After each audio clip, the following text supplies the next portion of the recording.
जय हिंद दोस्तों, रक्षित खन्ना के इस चैनल में आपका स्वागत है।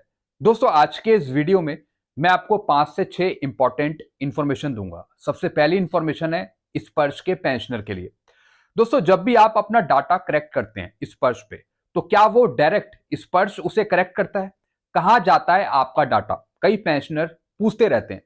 दोस्तों, जब भी आप स्पर्श पे अपना डाटा करेक्ट करते हैं, दोस्तों वो सेम वेरीफाई होता है रिकॉर्ड ऑफिस से। उसमें रिकॉर्ड ऑफिस का मेन रोल है। जब तक रिकॉर्ड ऑफिस उसे वेरीफाई नहीं करेगा, जब तक आपका डाटा करेक्ट नहीं होगा, फिर दोस्तों वापस से वो स्पर्श के पास आता है।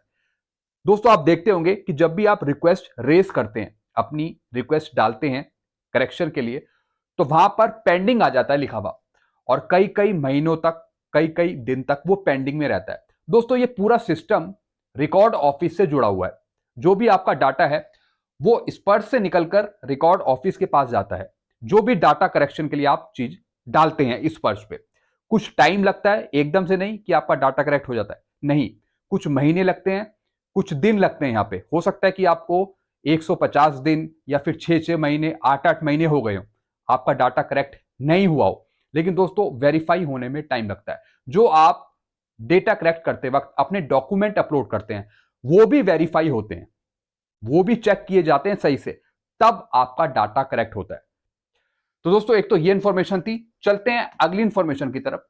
फिर दोस्तों, एक दो पेंशनर हैं जिन्होंने बहुत जबरदस्त क्वेश्चन पूछे हैं।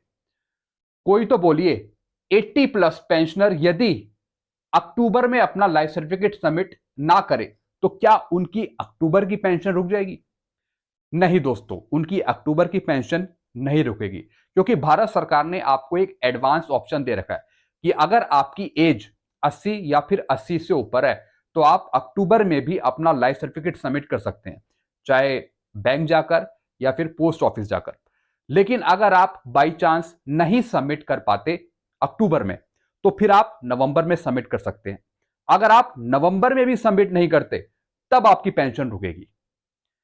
अगर आप अक्टूबर में सबमिट नहीं करते, तो आपकी अक्टूबर की पेंशन नहीं रुकेगी। आपके पास एक एडवांस ऑप्शन है।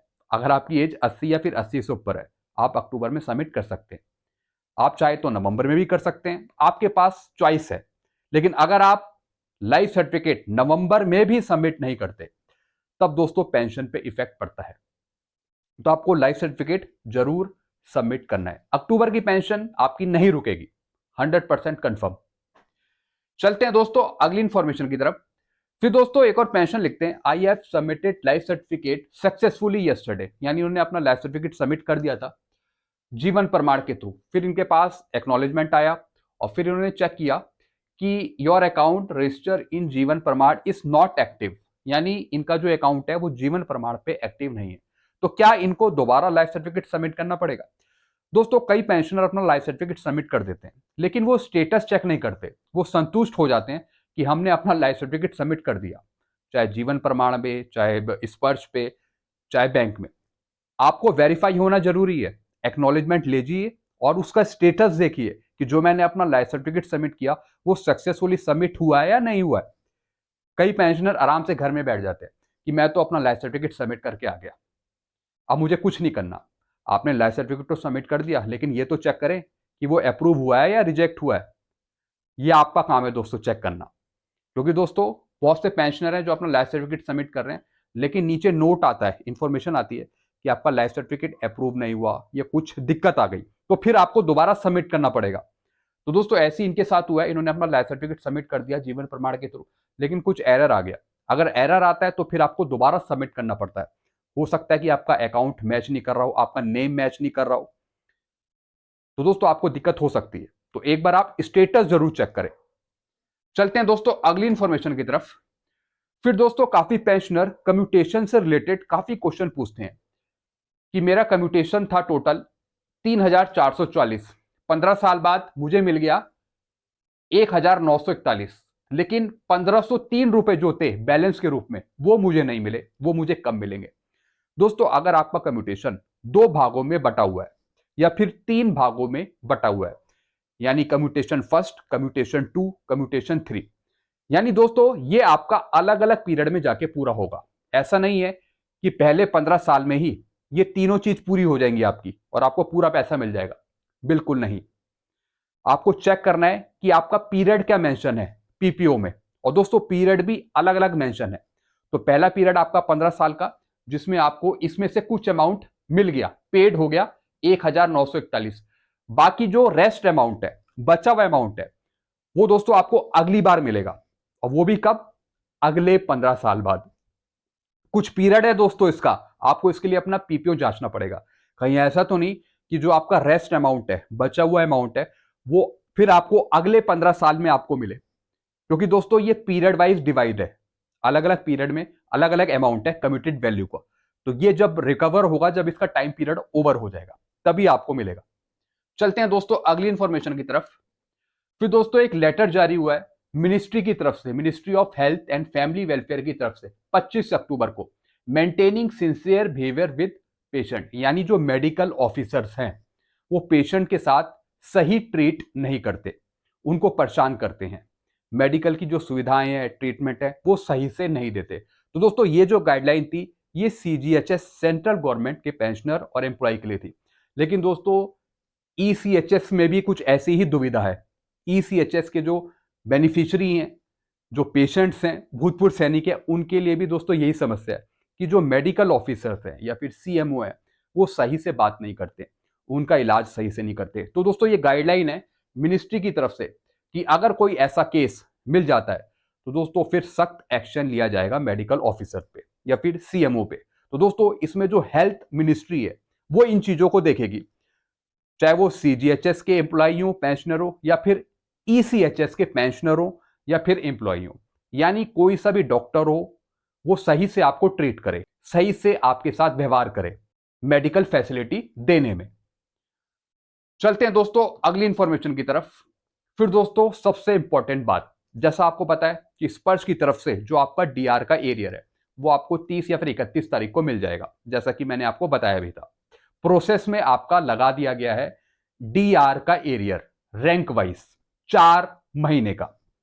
और जैसा कि स्पर्श पीसीडी ने बताया भी कि 31 तारीख को ये आपको मिलेगा। दोस्तों एक सबसे इंपॉर्टेंट बात है, स्पर्श आपको क्या क्या शीट देता है, कौन कौन सी शीट आपको प्रोवाइड करता है स्पर्श पे। अगर आप लॉगिन करते हो, आपको ध्यान देने की जरूरत है। दोस्तों एरियर शीट आपको देता है वो ओआरओपी एरियर की, पेंशन स्लिप आपको प्रोवाइड करता है, जैसा कि आप जानते हैं। ओआरओपी की एरियर शीट भी देता है, ओआरओपी 2 की आपको बताता है कि इतना पैसा आपके खाते में आ रहा है या फिर डाला गया है।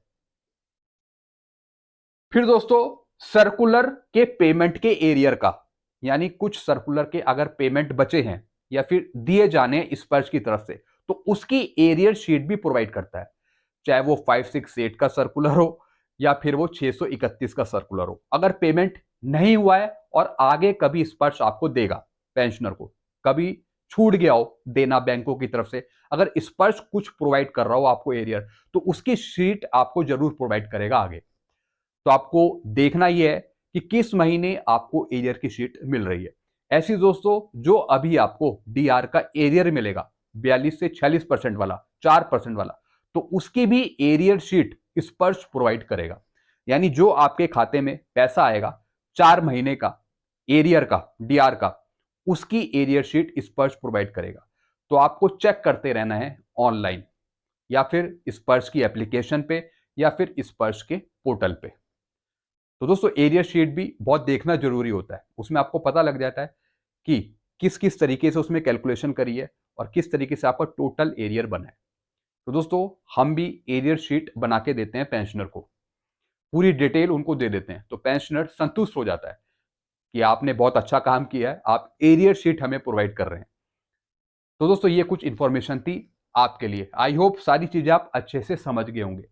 कुछ पूछना हो तो नीचे आप कमेंट कर सकते हैं। और दोस्तों जो भी मैं इंफॉर्मेशन आपको देता हूं, मैं आपको एडवांस में इंफॉर्मेशन देता हूं, क्योंकि दोस्तों आजकल एडवांस में इंफॉर्मेशन देना बहुत जरूरी हो गया पेंशनर्स के अवेयरनेस के लिए, पेंशनर्स को जागरूक करने के लिए। क्योंकि अभी से अगर हम इंफॉर्मेशन देंगे तभी पेंशनर्स उस पर सही से फॉलो करके आगे चल पाएंगे, ताकि उनको कोई दिक्कत ना हो। तो बिल्कुल सही जानकारी आपको मिलती रहती है।